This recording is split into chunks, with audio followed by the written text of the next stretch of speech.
দর্শক, বিএনপির বর্ধিত সভার খবর জানাতে সরাসরি যোগ দিচ্ছেন সহকর্মী নিয়াজ মোর্শেদ। নিয়াজ, নেতাকর্মীরা আসতে শুরু করেছেন কিনা এবং তারা কি প্রত্যাশা করছেন আমাদের জানাবেন। এইটা দলের শৃঙ্খলা পরিবর্তন। ধন্যবাদ আপনাকে। বিএনপির বর্ধিত সভা আজকে কিন্তু সংসদ ভবনের এলডি হল মাঠে শুরু হতে যাচ্ছে ঠিক সকাল 10টা নাগাদ।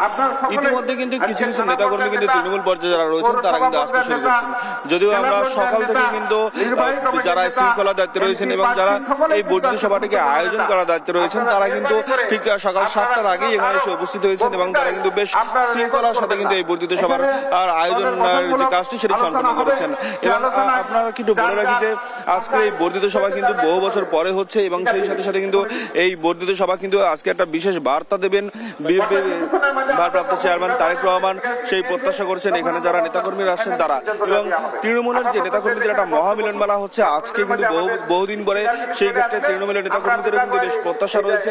তাদের এই যে লড়াই সংগ্রাম এবং বিগত ফ্যাসিস্ট আমলে যে সংগ্রাম করেছেন সেই সংগ্রামের পরে আসলে তারা কিন্তু তাদেরও কিন্তু কিছু চাহিদা রয়েছে, সেই চাহিদার কথা আজকে শোনা হবে। সেই সাথে তাদেরকেও নতুন আগামী যে নির্বাচন সেই নির্বাচনের জন্য কিন্তু আসলে নতুন বার্তা দেবে এমনটি তারা প্রত্যাশা করছেন। আমরা একটু কথা বলবো বিএনপির কয়েকজন নেতার সাথে। আজকে যে এই বর্ধিত সভাকে কেন্দ্র করে আপনাদের কি প্রত্যাশা? আজকের বর্ধিত সভা দীর্ঘদিন পরে বিএনপির সকল পর্যায়ের নেতৃবৃন্দ আমরা একত্রিত হয়েছি। বিগত 15 বছর বাংলাদেশের গণতান্ত্রিক প্রক্রিয়া সম্পূর্ণভাবে নিষিদ্ধ ছিল।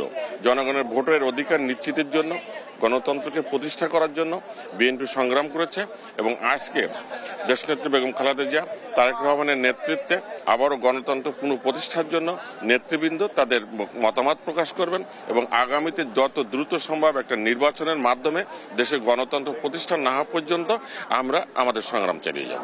যেমনটি শুনছিলেন আসলে তারা কিন্তু নির্বাচনের জন্য কিন্তু তারা প্রস্তুতি নেবেন এবং সেই সাথে তারা একটা বার্তাও কিন্তু তারা নেবেন। আমরা একটু কথা বলবো আরেকজন আজকে যে বর্ধিত সভাকে কেন্দ্র করে আসলে আপনাদের কি প্রত্যাশা রয়েছে এবং আয়োজনটা আসলে কতটা সম্পন্ন করতে পেরেছেন?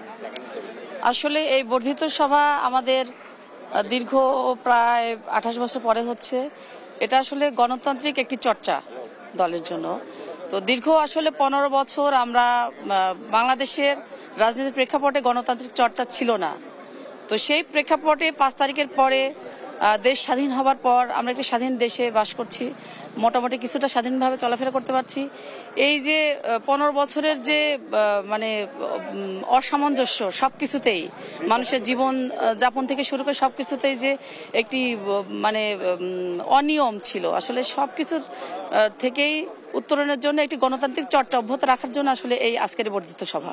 যেমন শুনছিলেন আসলে গণতান্ত্রিক যে চর্চা সেটি অব্যাহত রাখার জন্য তাদের এই বর্ধিত সভা এবং সেই সাথে আপনার তারা কিন্তু বলছেন যে আজকের এই বর্ধিত সভাকে কেন্দ্র করে একেবারেই তাদের অনেক প্রত্যাশা রয়েছে এবং সেই প্রত্যাশার জায়গাটাও কিন্তু আসলে বেশ ব্যাপকতা রয়েছে। কারণ নিয়াজ, আপনাকে ধন্যবাদ।